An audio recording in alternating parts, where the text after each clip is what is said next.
I'm going to ask you a question, and I want you to tell me the answer. There's a country with a population of 1.4 billion people. It produces talent in the disciplines that will define the future. Propelled by rapid economic growth, it has become a vital part of the global economy. It's led by a controversial leader who's making it more assertive, some would say aggressive, on the world stage. And its future will have a huge bearing on the shape of the 21st century. Our Indian audience is just absurd. So it's like our audience is America, then India. This century may end up as being China versus Indians. India, to me, at the margin, seems the most important center of talent for new talent. Why do they believe that India is poised to emerge as a world superpower in the 21st century? Today, I'll lay out 4 reasons why. Let's dive in. I mean, YouTube gets more views per month from India than they do America. Like, India is YouTube's largest audience. That's Mr. Beast, the world's biggest YouTuber, talking about the size of his audience in India. Now, he might not know it, but on April 14th, 2023, something very special is going to happen. It'll be the first time that this has happened in centuries, maybe even millennia. This is the date when, according to the UN, China will lose its title as the world's most populous country, and it will lose it to India. India will surpass China to become the world's most populous nation as early as next year, or 2023. China has been the world's most populous country for a long time. Its population in 1750 was 225 million. That was about 28% of the world's total. Today, China's population tops 1,453,000,000 people and accounts for 18% of the world's total. But its population growth has reached a plateau. In fact, according to some experts, China's population is actually falling. India's, meanwhile, is still growing. On average, every Indian woman is having 2.18 babies. Compare that to China, where the total fertility rate is just 1.7. It's true that India's rate of population growth is slowing, but if current trends hold, it won't hit its peak population for another 40 years. And as long as China's population continues flatlining or even declining, India will hold the title for most populous country for a long time. And when it comes to population, it's not just size that matters. Population distribution is really important. India's median age is 28. That's 10 years younger than China. Hundreds of millions of Indians are in their prime working years when they're the most productive. Between now and 2050, India's slice of the world's working age population will grow even more quickly. That means it'll be Indians coming up with new ideas, developing new technologies, and making their country better. And this isn't just data and math. This represents a changing of the guard from China to India in the halls of power. Being the world's most populous country confers legitimacy. When India stands up and speaks at the United Nations, in trade negotiations, their words will carry a lot of weight. Additionally, people bet on winners. The more India's population grows and the more China's shrinks, the more investment India will earn from the world's biggest companies. Where would you build your training facility? Where would you open up an additional office? And the more it becomes a magnet for the best talent from neighboring countries, the more India will feel like the future. More Indians means more ideas, more entrepreneurs, more innovations, more solutions to the country's and the world's most urgent problems. That equation leads me directly to India's second major structural advantage. The single most important question in the world is how to reliably create and maintain economic growth. Economic growth is the single largest determinant of long-term living standards, and the ability of a country's economy and its governments to create and maintain those conditions is the number one factor that differentiates rich countries from poor ones. When talking about development, economists often talk about the importance of institutions. By institutions, they mean things like laws and regulations, property rights, trustworthy courts, and political stability. Many analysts also use the term institutions to refer to the important but intangible bundle of traits that most people call culture. Here we mean things such as societal norms around things like honesty, truth, and cooperation, which themselves have downstream effects on things like corruption. A country's institutions are strongly correlated with the pace and quality of a country's economic growth. They guide a country's choices, which paths to follow, which actions to take, which signals to listen to, and which ones to ignore. The 20th century provided us with a natural experiment that fully demonstrates the role of institutions in determining economic growth. Until war split them apart, North and South Korea were one country. They shared the same history and culture. South Korea had no intrinsic advantages over North Korea. If anything, North Korea was the more industrialized of the two. But once they adopted different ideologies, they embarked on very different trajectories. In South Korea, the imposition of capitalism and the eventual adoption of democracy allowed people to start businesses and create goods and services relatively safe in the knowledge that economic markets would function and that rule of law would be honored. In the North, things were very different. A totalitarian regime assumed complete control over every facet of life and society. Today, South Korea is a modern, affluent country, while North Korea, tragically, is one of the poorest. Now, the story is slightly more complicated than how it's often portrayed, but it's still the closest that we've had to a real-life demonstration of the importance of institutions. All of which brings me to the main point. India's strong institutions serve as the ideal springboard for its economic development. Two in particular separate India from its competitors for geopolitical influence and investment dollars. The first is its historical commitment to democracy. India's government is modeled on the Westminster system created by its colonizers, the British. Three independent and nominally equal branches of government collide against each other like giant tectonic plates. There's an executive, headed by a prime minister. Every 5 years, the world's biggest elections nominate representatives to the country's bicameral parliament. While India's judicial system consists of 672 district courts, 25 high courts, and a single Supreme Court.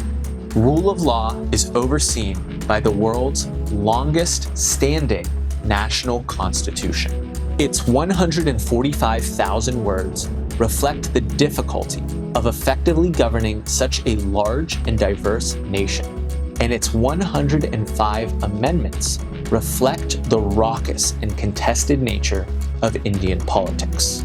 India's democracy was hard-earned, and respect for it runs deep.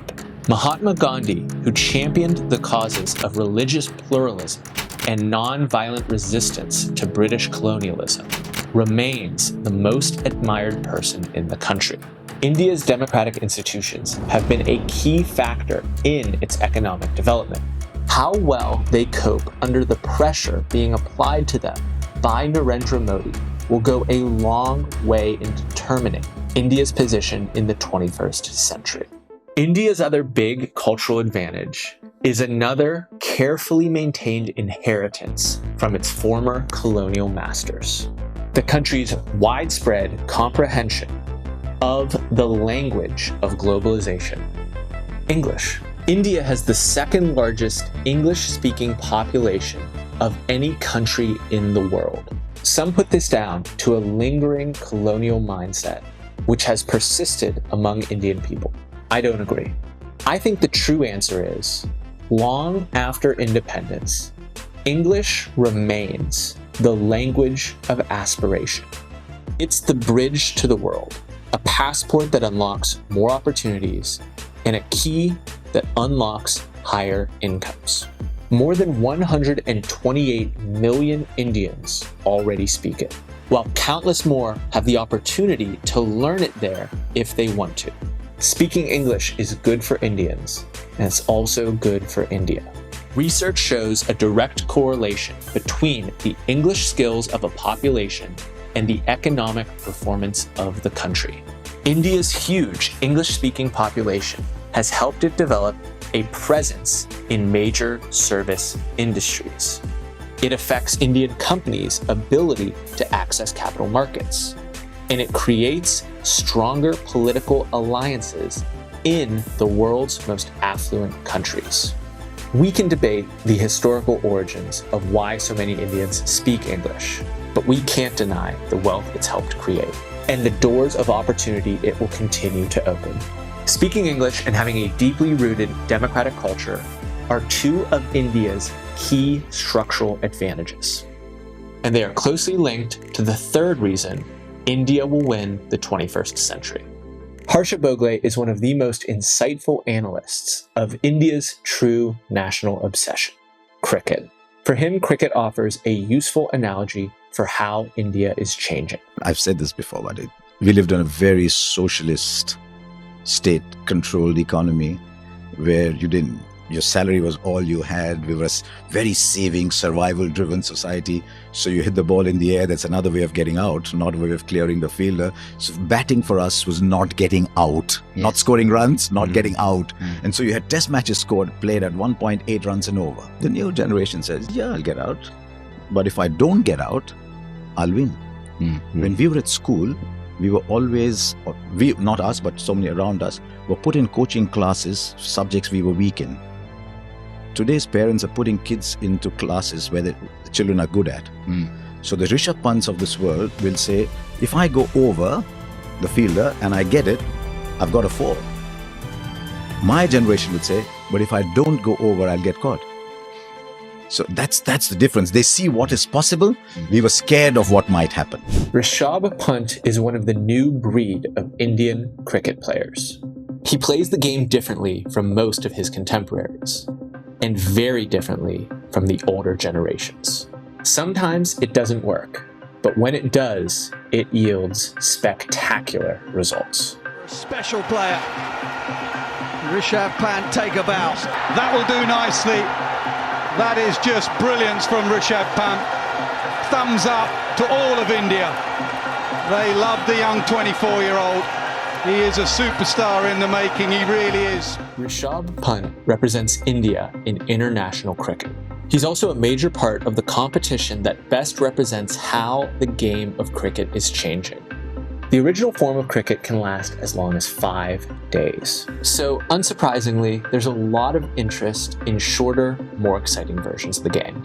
One of these, 2020, was developed in the mid-2000s. The people who run cricket quickly realized the appeal that a 3-hour version of the game could hold for a wider audience. A mid-ranking official working for the national governing body of Indian cricket suggested that his employers should leverage excitement about the new format by starting a new competition. He persuaded members of India's business and entertainment elite to invest $723 million for the ownership of the original 8 franchises of what became known as the Indian Premier League.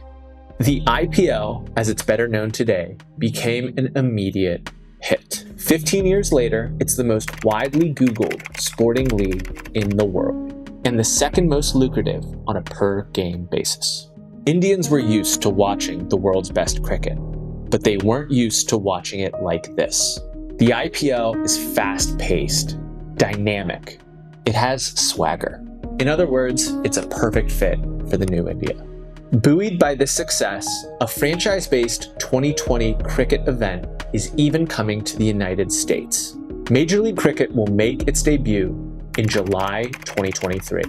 It won't compete with the biggest sports leagues in the country, but a closer look at who's putting up the money tells us a lot about the growing influence of the Indian diaspora in the United States. Shantanu Narayan, CEO of Adobe, is a major investor. So is Satya Nadella, the CEO of Microsoft, who wrote in his memoir that his dream as a young man was to attend a small college, play cricket for Hyderabad, and eventually work for a bank. These Indian Americans are perhaps unique in their deep love of cricket, but they represent a growing population in the United States, Indian-born business leaders. I've already mentioned Shantanu Narayan and Satya Nadella. Other big companies like Alphabet, IBM, Deloitte, and Vimeo also all have Indian-born CEOs. Whereas people like Balaji Srinivasan and Sriram Krishna are widely admired thought leaders. A recent Stanford University study found that 90 out of 178 founders of the top 500 American unicorns were born in India. So how are people of Indian heritage so massively overrepresented in the most technologically advanced sectors of the economy?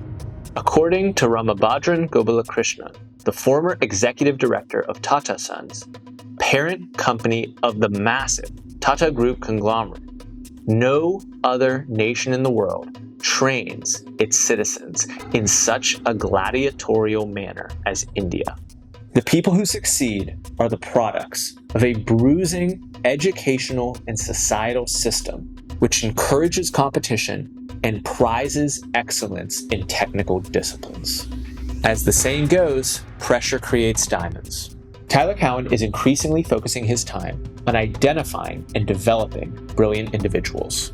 Here's what he said about the Indian diaspora in a recent podcast discussion. I'm strongly of the view that right now is a kind of golden age for the Indian diaspora and also India. So if you look, say, at Florence during the Renaissance, or you look at Central Europe in the early decades of the 20th century, you see remarkable, truly remarkable levels of achievement that don't happen before, don't happen after. It's not some kind of genetic thing, but somehow everything is coming together just right. Indian Americans are the highest earning ethnic group in the entire United States. More than 70% of all H-1B visas that are issued are given to Indian software engineers. In 2019, the average annual household income of Indian American families was $119,000, almost double the national average. It should also be said that the Indian diaspora succeeds in thousands of ways that are invisible compared to the people who lead the world's biggest businesses. They toil in demanding jobs, work hard to integrate themselves in their new homes, and overcome significant challenges along the way. But everywhere you look, from the family running your local Indian restaurant, to the players succeeding on the pitch in the Indian Premier League, to the CEO of Microsoft, Indians are succeeding. And that helps the people back home. It's showing the world a new side of India, but it's also sending back billions in remittances to family that are still in the homeland. And there's reasons to hope that this success abroad will champion Indians' transition to a more dynamic, free market economy. There's reasons to believe that India's government and businesses are heeding the message. When Narendra Modi became Prime Minister in 2014, India was the world's 10th largest economy. Over the next 7 years, it grew by 40%. This growth has been led by modernizing the state, growing the middle class, harnessing India's strengths, and by an active industrial policy. India's leaders have pledged to achieve net zero emissions by 2070. In order to achieve that, they've committed to two highly ambitious targets: to cut their current emissions by more than 1 billion tons from its current trajectory, and to more than triple the amount of power that it generates from non-fossil fuel sources. Renewables are growing fast in India. Helped by low costs and a sunny climate, solar generation capacity in India has increased 50-fold in the last decade. And the capacity of new solar, wind, and hydro plants constructed in the last year was nearly double that of new coal-fired plants. For India, reducing emissions is a strategic play. Prime Minister Modi realizes that cutting carbon emissions is the right thing to do, but he also knows that doing so will help improve India's international standing, grow the domestic manufacturing sector, and reduce energy costs. Meeting their 2030 targets will require adding the equivalent of a second national grid composed entirely of green energy in just 8 years. It's a difficult target, but the fact that Indian leaders are even considering something so bold tells you a lot about the national mindset. Infrastructure is also a key part of the Indian government's growth strategy. The national highway system is over 50% longer than in 2014. The number of domestic air passengers has doubled over the same time period. This has been enabled by rising incomes, which have enabled more Indians to buy cars and plane tickets. Today, 750 million Indians use the internet, enabled by some of the cheapest broadband anywhere in the world. This rapid growth in internet users has inspired the Modi government to modernize the state in the form of the India Stack, a single national digital infrastructure. The India Stack includes Aadhaar, a biometric identity system for all Indians, and a national payment system known as the Unified Payments Interface, or UPI. The government has also replaced hundreds of local taxes with a single nationwide goods and services tax in order to encourage more trading between Indian states and to help modernize local businesses. Indian companies, new and established, are stepping up too. The city of Bangalore has established itself as a local magnet for the country's best engineering talent and a pipeline for thousands of new startups every year. Reliance Industries, one of India's biggest companies, is investing $80 billion into solar panels, batteries, and devices that use green hydrogen. Not to be outdone, India's richest man, Gautam Adani of the Adani Group, is planning a $70 billion investment in green technologies by 2030. The skills base and cultural foundations that helped India become one of the world's leaders in IT should also help it scale up its capacity in green energy. And the country's ambitions go well beyond becoming a green energy superpower. There's no better lens to view these ambitions than through the Tata Group, India's largest company. Across the next 5 years, the Tata Group is planning to spend $90 billion on a series of investments which are designed to onshore its operations. It'll invest close to $10 billion in renewables, $5 billion to build gigafactories in India and Europe, which will supply components for its own cars, weighing up a further $5 billion for a fully fledged semiconductor fab. It's investing in a super app aimed at Indian consumers. And in what might be its highest profile play, it bought Air India, which it plans to turn from a perennial underperformer into a source of national pride. Together, these investments would push Tata's annual capital investment budget to $18 billion, making it the nation's largest investor. While just one company, the symbolism is unmistakable. The Tata Group is betting on India. It's betting on the Indian consumer.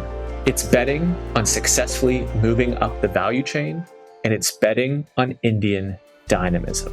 Thanks to these investments, India, just like its new generation of cricket players, is swinging for the fences and achieving impressive results. But it still possesses one more important structural advantage that we haven't yet directly discussed. Let's jump into it. India's fourth structural advantage can be summed up relatively easily. It's not China.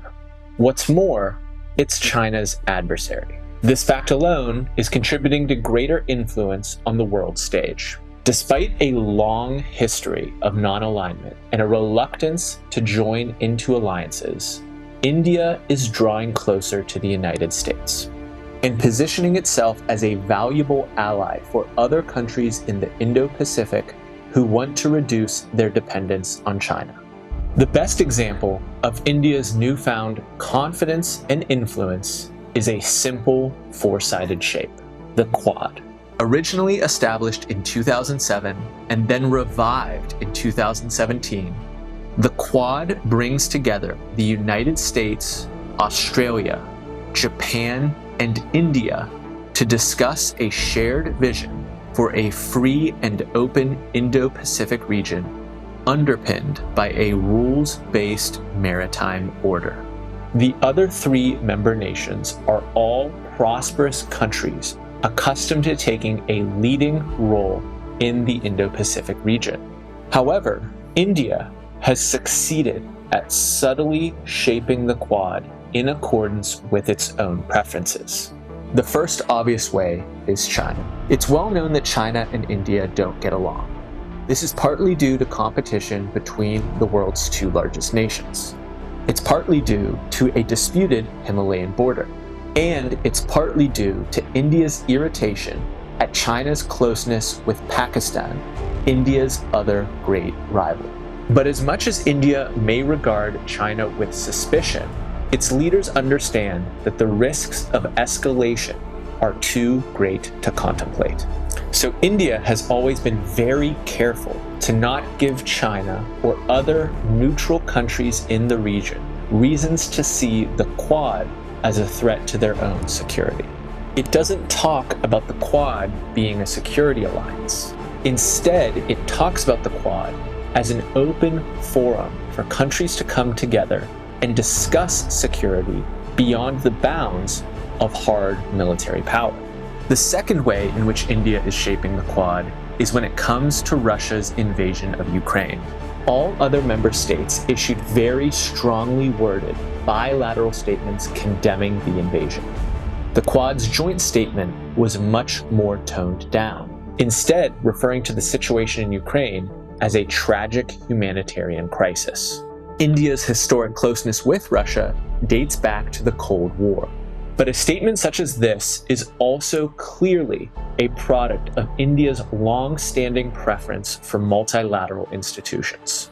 The biggest and most influential multilateral institution of them all is the United Nations. Arguably the most important part of the UN is the Security Council. This body is responsible for all international peace and security matters, approving changes to the UN Charter, and admitting new members. The most notorious feature of the Security Council is the Permanent Five, a group of 5 permanent member states that can unilaterally veto a resolution. The Permanent Five consists of the United States, United Kingdom, France, Russia, and China. There has been growing pressure for change in international organizations. There is a growing belief, especially among members of the developing world, that the Permanent Five no longer reflect the realities of the modern world. India agrees. Addressing the Council in 2014, Narendra Modi said, "We must reform the United Nations, including the Security Council, and make it more democratic and participative. Institutions that reflect the imperatives of the 20th century won't be effective in the 21st stone. It would face the risk of irrelevance, and we will face the risk of continuing turbulence with no one capable of addressing it." India will soon be the world's most populous country. More than 100,000 Indian troops have served UN missions over the last half-century. India has more peacekeepers in the field right now than the Permanent Five members of the Security Council do combined. And it's a nuclear state, but it's not a permanent member of the Security Council yet. That needs addressing. Each member of the Permanent Five, except for China, supports India's candidacy. As recently as November, France, a longtime security partner, reiterated its desire for India to join the Permanent Five. When India finally does join, it won't simply be righting a wrong. It'll reflect India's growing stature in the international halls of power. That geopolitical stature, especially counter to China, will have economic implications.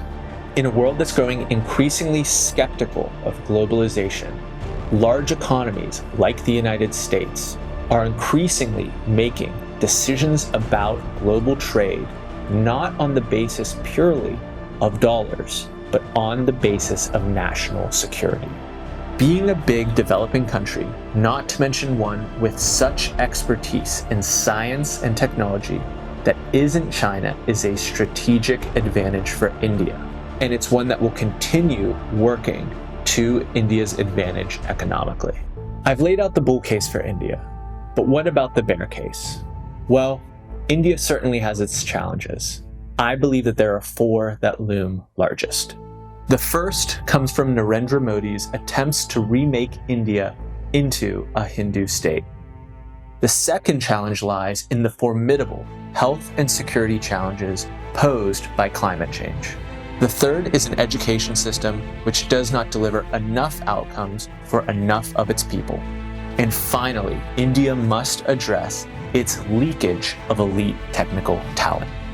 The size of India's global impact in the 21st century will hinge on how successfully overcomes these challenges and harnesses its strengths.